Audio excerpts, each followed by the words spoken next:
All right, Grant, welcome to the show. Hey, thank you for having me. Appreciate it. Absolutely. So, you've become a New York Times bestselling author. You're crushing it on social media right now. You're doing all this amazing stuff. I've seen you like on Fox News and CNN and everything.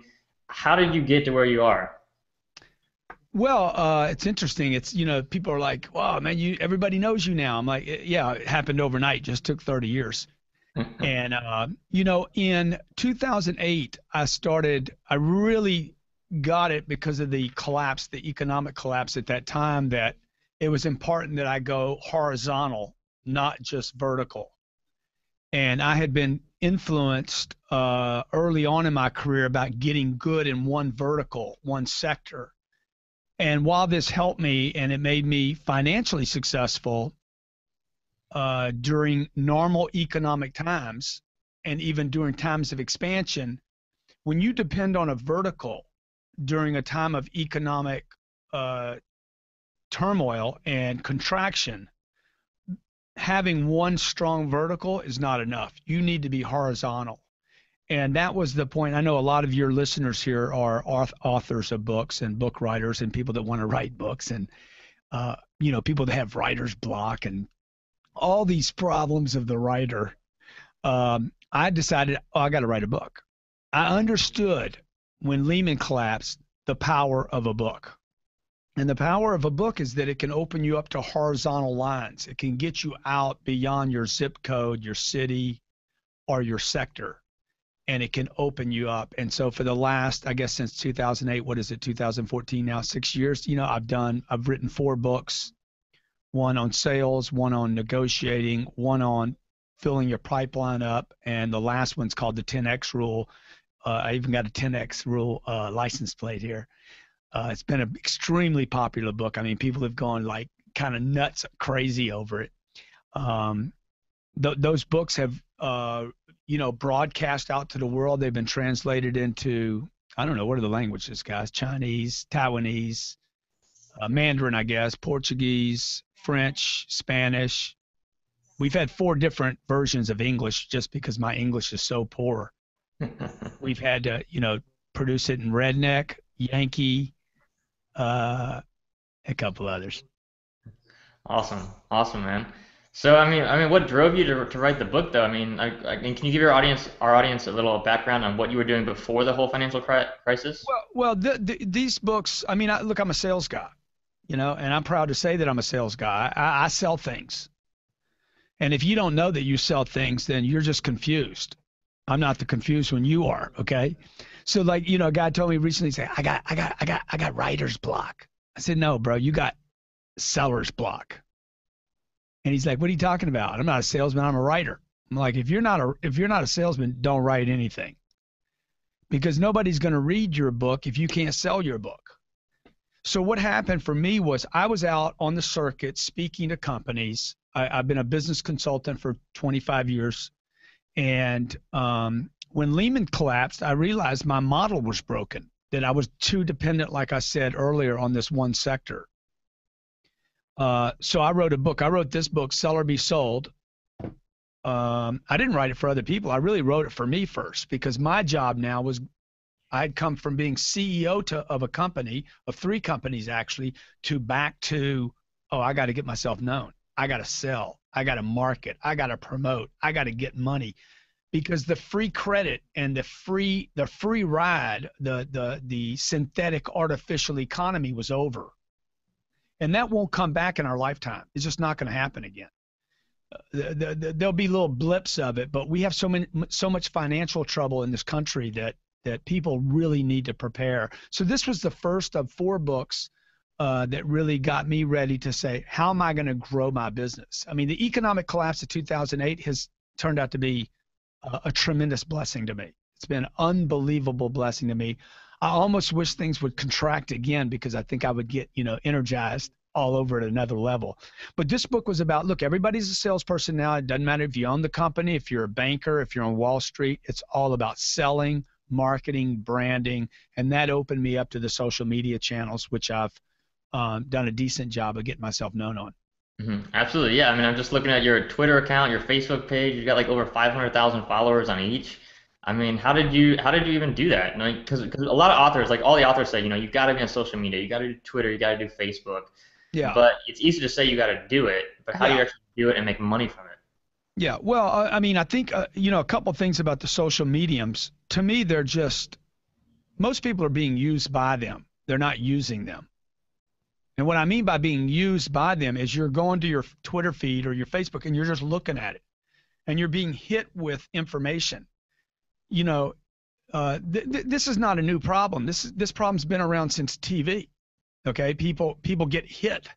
They get hit with things rather than doing the hitting. You want to do the hitting in life. In life, you want to do the hitting. But with the media, I don't want to watch news. I want to make the news. This would be the piece of advice I would give every author. Like your job every day is not your job is not to write. Your job is to be in the news, to be in the media, to be at the forefront, to be the celebrity. You got to think in terms of how do people know you? What are you talking about? So that's why in any given day, I'll do radio, TV, YouTube. Look, if I'm not getting an interview with Fox today or CNN, then I'm going on YouTube to promote my own video, to promote my own brand. I mean, it's a different world now.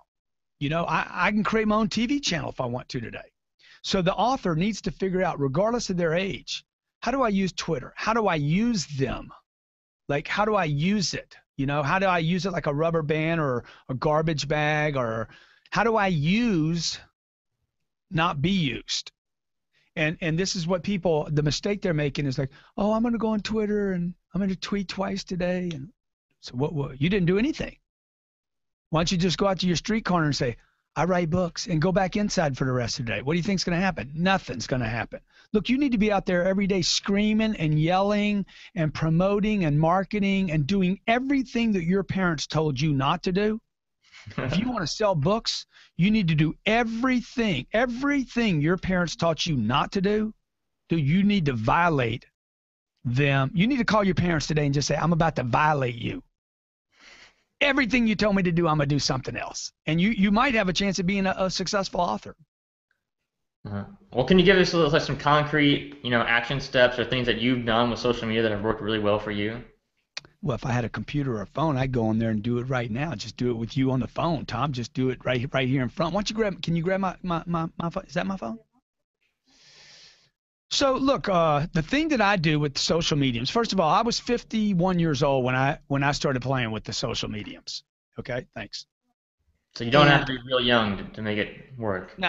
Anyway, you got to be a millennial. I got to be Tom's age. I got to be 20.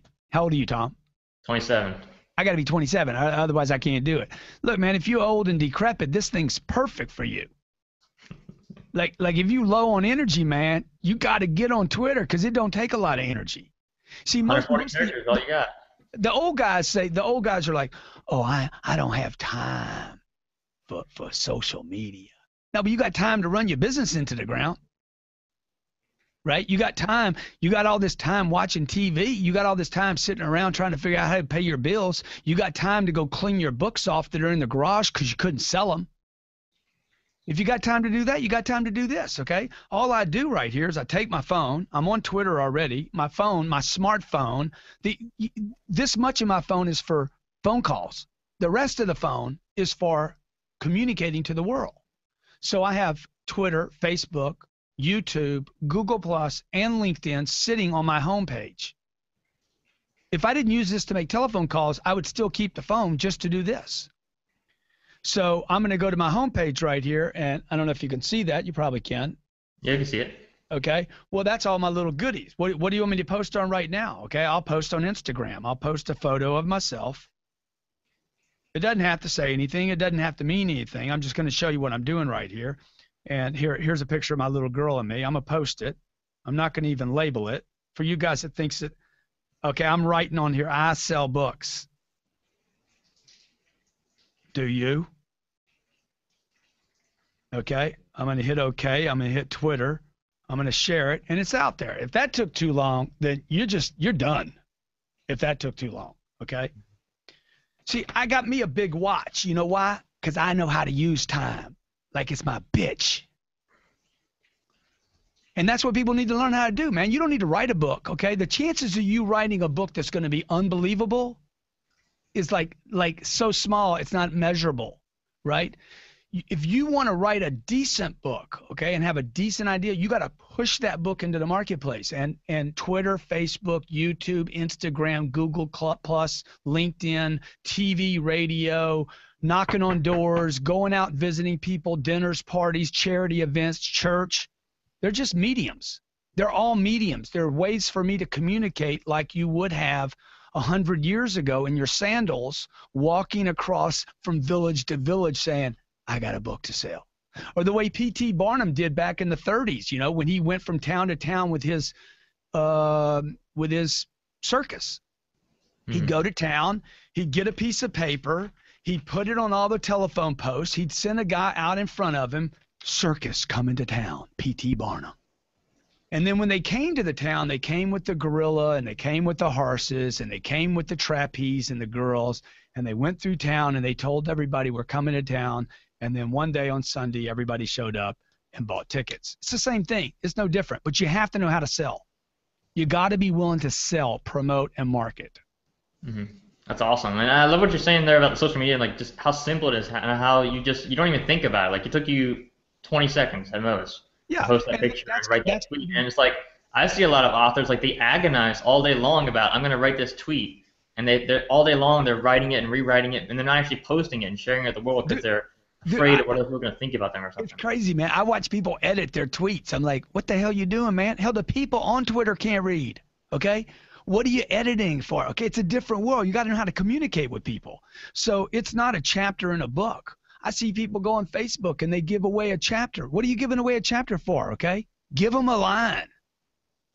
But do it a lot, okay? If you were fishing, you know, if you ever go down to Cabo and you go sailfish, sailfish, the big fish, the marlin fishing. If you go marlin fishing, they don't drop one line in the water. You know, you're going to have a boat. They're going to drop 4 lines off the back, 2 more lines off the side, and they're going to probably drop 2 lines deep way back off the front of the boat, not off the front, off the top of the boat. Okay, so they'll probably have 6 to 8 lines. They'll all be different color lures. And they're trying to get attention of the fish, right? That's what you're trying to do as an author. You can't have one line in the water. You can't write a great book. You need to write a lot of books and then communicate to the world and become a dependable source. Same thing with Twitter and Facebook and the social mediums. You need to become a dependable author of ideas during the day, not just one thing that you put covers on. You know, that's a great point right there because I'm always telling authors, you know, write more books, write more books. If you want to double your sales, you got one book, write another book, you instantly double your sales, right? Yeah, exactly. Like this last book that we wrote, the 10X Rule, this book has done nothing but increase the sales of the other books. But I have to have something new to talk about. What am I talking about? Now, you don't want to just write books for the sake of writing books. I mean, otherwise you're going to end up just there's no purpose, and if there's no purpose, you're not going to be excited. And if you're not excited, no wonder you can't come up with a tweet or a post because you're not on purpose, okay? It can't just be about money and books. Look, most people don't make any money on books. I mean, if you want to lose money, best advice I can give you is write a book. If you want to lose a lot of money, write a bunch of books, okay? Now, if you want to make a lot of money, okay, get known. Get attention. You got to get attention. But if you want attention, you got to get known for something. That's where the book comes into place. Right, gotcha. So, I mean, how did you start getting attention? Like after the Lehman collapse, you know, you weren't on Fox back then, you weren't a big celebrity back then. How did you go about starting, you know, to build your business from scratch, basically? Well, I just decided to start, you know, I said, I'm going to get on these communication lines. Have you ever seen anybody on TV and you're like, man, that guy's an idiot? Yeah, that happens sometimes. Well, when I saw that, I was like, I can do that. You know, you ever seen a TV show and you're like, these people, that's the dumbest TV show I ever saw in my life. Yeah. I saw a dumb reality TV show. Okay. I'm like, oh, I'm going to make my own reality TV show. I listen to radio shows. That's a terrible radio show. You know what? Rather than me complain about the radio show, I'm like, I'm going to create my own radio show. So look, we live in a world now where you can literally be the cause You can be the origin if you want to. You can literally do anything you want to with the technology that exists today. So if you've ever seen a short, ugly guy with a beautiful woman, you ever seen that, Tom? Be honest. Yeah. And you're like, damn, how did he do that? How did ugly get beautiful? How did that happen? Because he went up to her, man. He went up to her and said, let's sleep together. That's how he did it. He said, I want to have sex with you. Let's hook up. Okay, no sex. How about a shower? How about we take a shower together? Right? So what am I saying? What's the point? You're like, what the hell, Grant? I didn't know you were going to go here. The point is, you can do anything today, but you have to get out and go say hello. You have to decide you're not too short, you're not too ugly. Even if you are short and ugly, then it don't matter anymore. Okay? It doesn't matter that I don't know Hollywood or CNBC or Fox. It doesn't matter. You know what? I need to call there and say, for instance, today, we called Fox today and said, I have an opinion about the Donald Sterling story. Every story that comes out every day, I look to tell my story. I have an opinion about Donald Sterling in the news, selling the Clippers for $2 billion and suing the NBA for $1 billion. And my opinion is that it is brilliant. Always, always, always be on attack. You may not like Donald Sterling. You may think he's a racist pig, has Alzheimer's, terrible Jewish white man that represents poorly of the 1%. Truth is, I don't care about Donald Sterling. I care about me, my company, and my brand, and I'm going to use Donald Sterling and Fox or CNBC or CNN, whoever bites, I'm going to use them to tell my story and to get attention. Mm-hmm. Gotcha. Awesome. So, I mean, what drives you? Like you talked about purpose earlier, what your purpose is, and you have to have that beautiful purpose. Woman drives me, man. A beautiful woman drives me. Yeah. And a big watch. Come on, man. I want to be famous, dog. Yeah, that's what it is for you. You want the fame. You want to be out there and I want the fame. I want the money. I want the money, and I want the fame, and I want the hot chick. Tom, let's keep it right. Let's keep it bright. You know it's true. Say it. You want to say it, Tom. Say it. Tom, I want you to say, I want the fame and I want the money. I want the fame and I want the money. What's so hard about that, man? You see we've gotten to a place in America why nobody can say that, man. Nobody is willing to say that. They're like, oh no, I can't say it. I can't say it. Why can't you say it, man? We live in a free country, man. I can say anything I want to say. But all of a sudden, some of these topics are taboo. Like, you're going to have audience listen to this and think that I'm completely obnoxious for saying that. Right? Can you imagine right now? Yeah, I think that might happen. You think it might happen? You think about, oh, they're going to hate this one. You know what they're going to do? They're going to hate it and they're going to share it. Because that's what haters do, man. Look, if you're gonna blow up, if you're gonna get successful, if you're gonna sell books, you have to be willing to take a position. And when the moment a person takes a position, they get critiqued. Oh, I don't like him, man. I don't like that guy. That guy's got too much swag on. Oh, that's what you're gonna criticize me for. You're gonna criticize me for my confidence. Okay? Right? Yeah, absolutely. What kind of criticism is that? Oh, that guy's just arrogant. Okay, well, whatever. Okay, what I need that person to do is that you're going to have some of your audience that does more than criticize me. They're going to hate me. They're going to write you, Tom, and say, that Grant Cardone guy is a pig. You think that could happen, Tom? It could happen, yeah. We'll see. It could happen, man. It could happen. But you know what? I have to get to that level to get anybody to even pay attention. And in that, somewhere along there, okay, somebody's going to say, dude, I want to be just like that guy. I'm checking out his book. I'm going to go Google that guy. I'm going to find his Facebook page. I'm going to check him out at Twitter, okay, at Grant Cardone. See, you got to be willing to, like, get out there, okay? People are failing for one major reason, attention. The inability to get attention. The inability to say, this is who I am, this is what I stand up for. I mean, in this country, we can't talk about race, religion, politics, or money. That's what everybody tells you. Don't talk about any of these. Don't talk about religion. Do not talk about politics. Were you taught that, Tom? Yeah, absolutely. Don't talk about, you want to sell a book? Don't talk about religion. Don't talk about politics. You know who's selling all the damn books in this country? People that are talking about race, politics, religion, sex, okay? Conspiracy theories, right? Yeah, They're getting that's huge. attention. They're all They're huge getting markets. attention. Yeah. The best-selling authors are guys with TV shows and radio shows. The guy selling 1 million books is on TV every freaking night. So if you want to sell books, either you're going to get lucky, you're going to be that one in a million, 10 million, the woman that sold 1 million copies of whatever the great book was, Shades of Grey, 50 Shades of Grey, yeah. 50 Shades of Grey. Lisa's read it 12 times. Okay.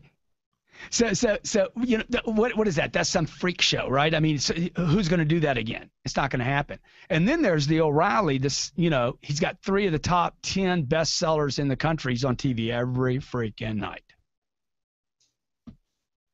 Mm-hmm. Absolutely. Yeah, so it's like I love what you're saying. It's like either you got to get your message out there yourself, or you just got to say I'm gonna get lucky, you know. And Yeah, not yeah, everyone gets lucky. yeah. Dude, most people don't get lucky. Come on, man. 50 million people in America live below the poverty line. Yeah. 50 million people. Okay, most of them are barely making it. Okay, the average household in America has got less than $3,000 in a savings account. It's a sick state condition. Whatever your mommy and daddy told you about, play it safe, stay under the radar, don't get too much attention, spoke when you're spoken to, and sit there and shut up and get good grades. It's all bullshit, man. It doesn't work for most of the people. Mm-hmm. Absolutely, it's so true. So I mean, what else are you doing online? I see you're really active online. Besides social media, you got your blog, you got YouTube, all that stuff going on. I mean, what is your like philosophy or strategy for your whole campaign? Because I see, you're on Twitter all day, you're doing that Yeah. stuff, but like when you're alone, in your house or whatever, and you've got like time You alone, and asking me you about say, my I'm gonna alone work on my time? business. What do you do to grow your business? Are you getting intimate with me right now? Hopefully not Asking too much, about right? my alone time, man. Come on, man. Okay, dude, look, this is what I do, bro. 24 hours a day, I blow my shit up. That's what I do. Okay. I go to sleep thinking about my business and I wake up thinking about my business. In between the moment I wake up thinking about my business and when I go to sleep and think about my business, hell, I dream about my business sometimes. You know why? Because I'm trying to take care of 2 little kids that I love and adore. I'm trying to take care of a wife that I committed a lifetime to that I would take care of her. I'm trying to take care of my church and my community. I'm trying to take care of my employees. And to do that, that means I need money. I live in a real world. I'm a grown up. I'm an adult. I need money. Okay. And to get money, that means I need some fame. I got to get people to know who I am. If they don't know me, I don't get any money. I don't get my book sold. I don't get my TV show bought. I don't get a radio show picked up. I don't get advertisers. Okay. We're building a network right now called Cardone Business Network, where we're going to house basically radio shows, bring in authors, thought leaders, everything to do with business. We're going to build our own pipeline here of content so that I can get advertisers. Okay. The degree to which my business will be successful is one thing. How many eyeballs can I get on my show? Content is not king. Okay. You've heard that before. Content is king. No, eyeballs. Okay. If content is king, then eyeballs are God. I need eyeballs. I need people watching it. I need people looking at it. I need people sharing it. That's why I'm begging that people hate this show that I was on, because haters share.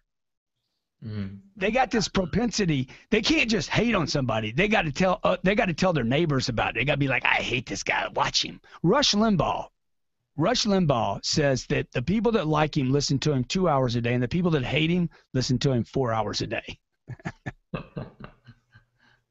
That's right. Yeah, and I was reading like the study online from Huffington Post or something, and they were saying, the articles online that get shared the most are the ones that make people angry. Like the more angry people are after they read an article, the more likely they're to share it on Facebook and Twitter and everywhere else. Hey, man, most people in this country are dead, man. I mean, they're dead. They're way below anger. They're walking. Go to Los Angeles. You can't find any angry people in L.A. People get angry in L.A. Hey, what happened? That guy woke up. Most of the people in L.A. are so close to death, it's unbelievable. How else could millions of people accept to just tax everybody beyond anything that's affordable? When housing goes out of range and the schools don't provide an education and there's not an uprising. Why wouldn't there be an uprising? when gasoline's $5 a gallon. My kids can't get educated. They're coming out of schools, can't get a job. I send them to great schools. They come out of school, they're baristas in a Starbucks, and now they owe $180,000 in debt. Man, the whole world ought to be freaking revolting, but they're not, because they're dead. So the reason why those articles or those books get pushed and shoved when people get hate that is because the guy's actually coming awake. Something caused him to respond and act rather than nap out and medicate. Hmm. Absolutely. Yeah, I mean, you're right. People are asleep, and it's like, and I see that with authors all the time. They think that, I'm going to write this book, and I'm going to be the next bestseller, and all I Yeah, have to do is find a publisher, and my whole, and dude. they're living this fairy tale world where they think that, Oh one yeah, thing like finding a publisher is going to solve all their problems. dude. If you think a publisher is going to sell a book for you, then you believe in Santa Claus. I'm telling you, you got a better chance of getting Santa Claus to come to your house than you do getting a publisher to sell one book for you. Okay? This book right here was self-published because I couldn't get a publishing company to respond to me fast enough. I went and published this book. I think we've sold just short of 80,000 copies of this book. It's never been in a bookstore. Okay? The first rendition of this book had hundreds of misspelled words in it. Now, if you're an author, you're one of these grammatical, well-bred writers, you would have gone back and edited this book over and over. Dude, I just trying to sell the book. I think we sold, I don't know, 16,000 copies of the first edition. And I got people calling me saying, oh my God, you got misspelled words everywhere. I said, yeah, okay, so what? I'll clean it up later, bro. Did you like the book? Yeah, we did like it. Did you learn anything? Oh, yeah, shit, I quadrupled my sales because of that book. Okay, well, then why are you bitching about the freaking misspelled words? Okay, I'll clean it up later, man. It's a best-selling book, son. It ain't a best written. It is a bestseller and never been in a damn bookstore. Right, man. Absolutely. Yeah, I'm the same way, and I've gotten like a lot of authors and writers think that I'm crazy because I do something that's kind of similar to what you did. I call it frictionless publishing, where I take my book, I've got the first draft, I do a little bit of editing, but I know there's still typos, I know there's still errors in it, and I publish it anyways, Yeah. right? And I know it's going to get me motivated to fine tune it, to get it edited later, to start marketing and promoting it, because as soon as it's out there and people are reading it, you have that motivation from the outside world that, hey, I got to make this awesome. Yeah, and the truth is, Tommy, as an author, you know that no book's ever finished anyway. I mean, really, you write a book, then you go on tour and talk about it, you know, and then you're like, oh my God, I left out this chapter and that chapter and this chapter and that chapter. I should have done this and this and this. It's like a business. Businesses don't end. You keep creating on them, or like a relationship. I get married one day. That's when the marriage starts. And then the next day I'm like, oh wow, I got to act like a married man again today. Oh, I didn't know that was a deal, man. Shit. I didn't know I had to keep this up. I didn't want to work at it every day, man. You have kids. You have a kid. They pop out of mama. Boom. Most people just have it taken out. We take the baby out. Next day, hey, you know what? You're going to have to be a parent again tomorrow. Okay? Baby's going to want some food tomorrow. Baby might want an education. Baby's going to need to remember how to walk and talk and do things, right? It's all work, man. It's all a creative thing that you keep adding to. There's never going to be a perfect moment. Look at Microsoft. They've been fixing their product for like 55 years. And there's Still don't have it right. so many bugs in it. Exactly. So I can't have a few misspelled words in my book? Yeah, that's a good point. I mean, Microsoft is like the number one software company in the world, and it's just ridiculous how many errors there are and how many bugs there are. It But is you're right. ridiculous. You can't have everything perfect. Life doesn't work out that way where everything's just perfect. Yeah, the guy that's looking for perfection, he's like, I'm a what is it called? Perfectionist? No, you're not a perfectionist. You're a freaking procrastinator that hides under this thing called perfectionism, because you figured out how to a way to call yourself something fancy. I'm a perfectionist. You've actually figured out how to give yourself a compliment, okay? When the truth is, because you just don't want to tell people, I'm just a procrastinator. I just put stuff off. Basically, you're a scaredy cat that won't bring something to the marketplace and say, hey, this is what I stand for. Oh, I needed to fix that? Okay, I will later once I get enough customers. Yeah, that's a great point because I mean, and I see it in business all the time too. Like an entrepreneur, they'll spend years and years perfecting the product, and they have no customers, and they waste Yeah. all this time and all this money creating something, and they don't even know if people want it in the first place. Yeah, and then they go out of business because they run out of money. Businesses fail. Businesses fail not because the products are inferior or customer satisfaction problems. Businesses fail because the company doesn't pull in money fast enough in order to substantiate the ongoing business of being in business. Hmm. Definitely. All right, Grant. Well, before you go, share with us kind of your number one sales tip you think everyone needs to know, especially authors. Dude, I think I don't know if there's a number one. I would just say, look, be willing to be in the game, man. Attention is the first and most important thing. I'm doing this. I got a bunch of Russian guys in here with me right now. And we're gonna go to Russia. And I'm like, look, how are we gonna get attention for the product? We have this great idea, this great product. We know it's wanted. We know it's needed. But the bottom line is, how do we get attention before I get there so we blow up? And that's going to take a lot of work and a lot of effort. Everybody wants to come up with the perfect idea, the perfect product. So what? You got it. It's like the Grand Canyon. I'm throwing bricks into the Grand Canyon. It's like you got to people are underestimating the amount of effort it takes. If you want to write a book, look, you need to be in for the biggest attention challenge of your life. And if you're an introvert, it doesn't matter, okay? You got to get attention, okay? You don't know if I'm an introvert or an extrovert. I'm probably both of those things. Switch off and on when necessary. Go out and get massive, monster amounts of attention. Learn how to sell. Learn how to market. Read books on sales, okay? If you don't think you're a salesperson, get this book. This book was written for artists. It wasn't written for salespeople. It was written for creative people that have been told that they aren't salespeople. Because here's the deal. You're either doing the selling or somebody else is selling you. It's either you doing it or it's being done to you. Tom, you're a great guy, bro. Appreciate the interview. Thank you so much, Grant. Before you go, share with us where people can find out more info about you and what you're up to. Oh, you can go to grantcardone.com. You can check out grantcardonesuccess.com. Did you see the How to Become a Millionaire by 30? I haven't seen that yet. Oh, you got to see it, man. Go to grantcardonesuccess.com. You can find me on Twitter at Grant Cardone, Facebook at Cardone Success. I'm easy to find, baby. Just Google me, man. Awesome. Thank you so much, Grant. Thanks, Appreciate it, man. Tom. Thanks a lot, buddy. Thanks. Have a great day.